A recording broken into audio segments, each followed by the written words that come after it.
Hello my dear friends. तो कैसे हैं आप लोग? आशा करते हैं आप लोग बढ़िया होंगे, मस्त होंगे। तो चलिए दोस्तों, आप लोगों का स्वागत है हमारे छोटे से यूट्यूब चैनल में। अगर आप हमारे चैनल को बड़ा बनाना चाहते हैं तो हमारे चैनल को सब्सक्राइब कर दें, वो भी दिल से। और एक प्यारा सा हमारे वीडियो को लाइक कर दें, और एक और प्यारा सा हमारे वीडियो को शेयर कर दें। तो दोस्तों, हमारे वीडियो को अंत तक देखें, तभी आपको लाभ मिलेगा, क्योंकि हम लेके आए हैं भारतीय संविधान के मूल अनुच्छेद यानी कि आर्टिकल 1 से 395 तक, वो भी संक्षिप्त हिंदी के रूप में। तो चलिए हम शुरू करते हैं। तो दोस्तों, हम आज पढ़ाने वाले हैं 147 से। अगर आप हमारे पहले वाले वीडियो देखना चाहते हैं तो हम हमारे पहले वाले वीडियो में आर्टिकल को देख सकते हैं। तो दोस्तों, आज हम आपको पढ़ाने वाले हैं 147 से लेके 190 तक। तो हमारे वीडियो को अंत तक बने रहेंगे, और एक कॉपी और कलम ले लेंगे और आप नोट डाउन करते रहेंगे, क्योंकि दोस्तों ये आर्टिकल एग्ज़ाम में बार बार पूछे जाते हैं। चाहे वो एग्ज़ाम यूपीएससी का हो, रेलवे का हो, एसएससी का हो, बिहार एसएससी का हो, या किसी भी डिफेंस लाइन का, ये आर्टिकल पूछे ही जाते हैं। तो दोस्तों, ये है हमारा आर्टिकल 147। क्या कहता है? सर्वोच्च न्यायालय के संदर्भ में परिभाषाएं। जो भी परिभाषाएं होते हैं वो सर्वोच्च न्यायालय के संदर्भ में आते हैं। वो आर्टिकल हमारे 147 के रूप में आते हैं। और हमारा आर्टिकल हो गया 148। भारत के नियंत्रक और महालेखा परीक्षक जो होता है वो होता है 148 के रिगार्डिंग। चलिए अब हम चलते हैं 149। नियंत्रक और महालेखा परीक्षक के कर्तव्य और शक्तियाँ। ये दोस्तों आर्टिकल 149 में आते हैं। ये जो दोस्तों है बार बार एग्जाम में पूछा जाता है, इसे आप VVI कह सकते हैं। वेरी वेरी इंपॉर्टेंट प्रश्न है, ये क्वेश्चन है। चलिए अब हम चलते हैं अगले यानी कि आर्टिकल 150 की ओर। भारत की खातों की नींव रूपरेखा। जो भी भारत के खातों में रूपरेखा होता है वो आर्टिकल ये 150 के में आते हैं। चलिए अब हम आते हैं आर्टिकल 151। क्या कहता है? नियंत्रक और महालेखा परीक्षक की रिपोर्ट। ये दोस्तों आता है आर्टिकल 191 में। अब हम आते हैं दोस्तों आर्टिकल 192। राज्यों के संदर्भ में राज्य की परिभाषा।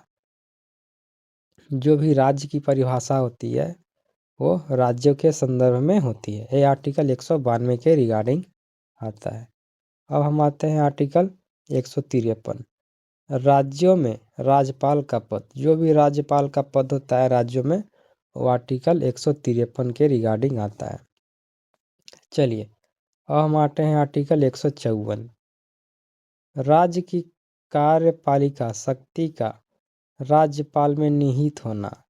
जो भी आपका कार्यपालिका में जो राज्यपाल निहित होते हैं आते हैं, वो 154 आर्टिकल के रिगार्डिंग ही ये सब परियोजना बनाई जाती है। चलिए अब हम आते हैं आर्टिकल 155। राज्यपाल की नियुक्ति। राज्यपाल की नियुक्ति जो होती है वो 155 के रिगार्डिंग होता है। चलिए अब हम आते हैं आर्टिकल 156। राज्यपाल का कार्यकाल। चलिए अब हम आते हैं आर्टिकल 157। राज्यपाल के लिए योग्यता। चलिए अब हम आते हैं आर्टिकल 158। राज्यपाल के कार्यकाल और शर्तें। जो भी होते हैं वो आर्टिकल 158 में आते हैं। चलिए अब हम चलते हैं आपको लेकर 159 की ओर। आर्टिकल क्या कहता है? राज्यपाल की शपथ या प्रतिज्ञा। जो भी राज्यपाल चुनाव जीतने के बाद शपथ और प्रतिज्ञा लेते हैं वो आर्टिकल 159 के रिगार्डिंग लेते हैं।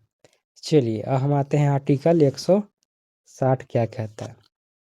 राज्यपाल के कार्य निर्वहन के लिए प्रावधान। ये दोस्तों आपको आर्टिकल 160 में आते हैं। और हमारा आर्टिकल 161। राज्यपाल द्वारा क्षमा, दंड माफी आदि का अधिकार जो होता है वो होता है आर्टिकल 161 के रिगार्डिंग। चलिए अब हम आते हैं आर्टिकल 162। राज्य की कार्यपालिका शक्ति का विस्तार जो भी होता है राज्य की, वो आते हैं आर्टिकल 162 के रिगार्डिंग। चलिए अब हम आते हैं आर्टिकल 163। राज्यपाल को सहायता और सलाह देने के लिए मंत्री परिषद जो बनाया जाता है वो आते हैं आर्टिकल 163 के रिगार्डिंग। चलिए अब हम आते हैं आर्टिकल 164। मंत्री परिषद की नियुक्ति, कार्यकाल और जिम्मेदारी जो भी दी जाती है वो आर्टिकल 164 के रिगार्डिंग दी जाती है। अब हम आते हैं आर्टिकल 165। राज्य के महाधिवक्ता दी जाती है वो होती है दोस्तों 165 आर्टिकल के अनुसार। चलिए अब हम आते हैं आर्टिकल 166। राज्य सरकार के कार्यों का संचालन करना, ये दोस्तों होते हैं आर्टिकल 166। अब ये आते हैं दोस्तों आर्टिकल 167 मुख्यमंत्री के कर्तव्य, दोस्तों ये आते हैं आर्टिकल 167 के रिगार्डिंग। चलिए अब हम आते हैं 168 क्या कहता है लास्ट हमारा इस पीडीएफ का। चलिए राज्य विधान मंडल का गठन जो किया जाता है वो आर्टिकल 168 के अनुसार किया जाता है। ये दोस्तों बार बार पूछा जाता है तो इसे आप याद कर लेंगे और कॉपी पे नोट डाउन कर लेंगे। ऐसे तो दोस्तों सभी प्रश्न सभी आर्टिकल पूछे जाते हैं लेकिन इन आर्टिकल में से सबसे ज़्यादा यही बार बार रिपीट किया जाता है। चलिए अब हम बढ़ते हैं आगे क्या कहता है। चलिए ये रहा हमारा आर्टिकल 169 राज्य विधान परिषद का गठन या समाप्ति। राज्य परिषद का गठन या समाप्ति किया जाता है वो आर्टिकल 169 के रिगार्डिंग किया जाता है। अब हम आते हैं आर्टिकल 170 राज्य विधानसभा की संरचना जो की जाती है वो की जाती है 170 के रिगार्डिंग। चलिए अब हम आते हैं आर्टिकल 171 राज्य विधान परिषद की संरचना जिसके कारण होती है वो होती है 171 आर्टिकल के कारण। अब हम आते हैं आर्टिकल 172 राज्य विधान मंडल का कार्यकाल, जो भी कार्यकाल होता है कितने दिन का होता है, कितने साल का होता है, कितने समय का होता है, कितने घंटों का आता है, कितने मिनटों का आता है, वो आर्टिकल 172 के रिगार्डिंग आता है। अब हम आते हैं आर्टिकल 173 राज्य विधान मंडल की सदस्यता के लिए योग्यता, ये दी जाती है दोस्तों, ये होती है 173 आर्टिकल के रिगार्डिंग। अब हम आते हैं आर्टिकल 174 राज्य विधान मंडल का सत्रों का आह्वान और चलिए हम आते हैं आर्टिकल 175 राज्यपाल का विधानमंडल को संबोधन, जो भी विधानमंडल को संबोधन किया जाता है वो आर्टिकल 175 के रिगार्डिंग। अब हम आते हैं आर्टिकल 176 यानी कि अनुच्छेद 176 विधानमंडल में राज्यपाल का विशेष संबोधन। विधानमंडल ने राज्यपाल का विशेष संबोधन किया जाता है किसके कारण, वो आर्टिकल 176 के कारण। अब हम आते हैं आर्टिकल 177 महाधिवक्ता और मंत्रियों का विधानमंडल में भाग लेने का अधिकार, वो दोस्तों आर्टिकल 177 के अनुसार होता है। और हम आते हैं अगला 178 क्या कहता है विधानसभा के अध्यक्ष और उपाध्यक्ष वो दिए जाते हैं, बनते हैं और जो भी इसका निर्णय होता है वो दोस्तों आर्टिकल 178 के रिगार्डिंग होता है। चलिए अब आते हैं आर्टिकल 179 अध्यक्ष और उपाध्यक्ष का पद रिक्त होने या हटाया ना जाना, यह दोस्तों आर्टिकल 179 के कारण होता है। अब हम आते हैं आर्टिकल 180 अध्यक्ष और उपाध्यक्ष के कार्यभार का निर्वहन करना, यह दोस्तों आर्टिकल 180 के रिगार्डिंग होता है। अब हम आते हैं आर्टिकल 181 अध्यक्ष या उपाध्यक्ष के खिलाफ प्रस्ताव पर अध्यक्षता, यह दोस्तों आर्टिकल 181 के रिगार्डिंग होता है।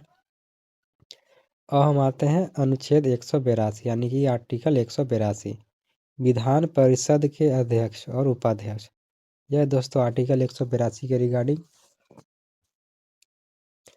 अब हम आते हैं आर्टिकल 183 विधान परिषद के अध्यक्ष और उपाध्यक्ष का पद रिक्त होना या हटाया जाना, ये दोस्तों आर्टिकल 183 में आता है। अब हम आते हैं आर्टिकल 184 अध्यक्ष और उपाध्यक्ष के कार्यभार का निर्वहन। अध्यक्ष और उपाध्यक्ष का जितने भी जो कार्यभार होता है, निर्वाहन जो बनाया जाता है, वो आर्टिकल 184 के रिगार्डिंग बनाया जाता है। अब हम आते हैं आर्टिकल 185। अध्यक्ष और उपाध्यक्ष का वेतन और भत्ते। अध्यक्ष और उपाध्यक्ष का जो भी वेतन और भत्ते दिए जाते हैं वो 185 के रिगार्डिंग किया जाता है। अब हम आते हैं आर्टिकल 186। राज्य विधानमंडल और सदस्यों का वेतन और भत्ते दो जो भी दिए जाते हैं वेतन और भत्ते आर्टिकल 186 के रिगार्डिंग।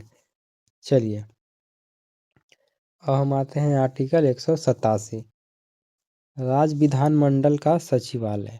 ये दोस्तों होता है 187 के आर्टिकल के कारण। हम आते हैं आर्टिकल 188। विधानमंडल के सदस्यों के शपथ या प्रतिज्ञा जो भी दी जाती है ली जाती है वो 188 के कारण। अब हम आते हैं आर्टिकल 189। विधानमंडल में मतदान और बहुमत के नियम जो बनाए जाते हैं या पारित किए जाते हैं वो 189 के कारण।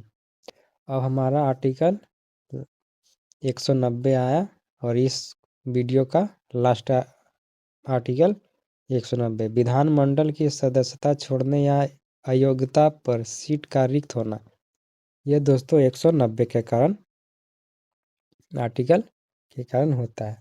दोस्तों ये वीडियो आपको अच्छा लगेगा तो आप बारीकी से इसे आप कॉपी पर नोट डाउन कर लेंगे और बार बार याद करते रहेंगे। तो दोस्तों बचा हुआ आर्टिकल हम नेक्स्ट वीडियो में हम फिर से लेके आएंगे। तब तक के लिए हमारे चैनल को सब्सक्राइब कर देंगे दिल से, छोटा भाई समझकर, और वीडियो को शेयर भी कर देंगे और हमारे वीडियो को लाइक भी कर देंगे। दोस्तों मिलते हैं फिर नेक्स्ट वीडियो में। तब तक के लिए जय मां सरस्वती, जय श्री राम, जय हिंद, जय भारत।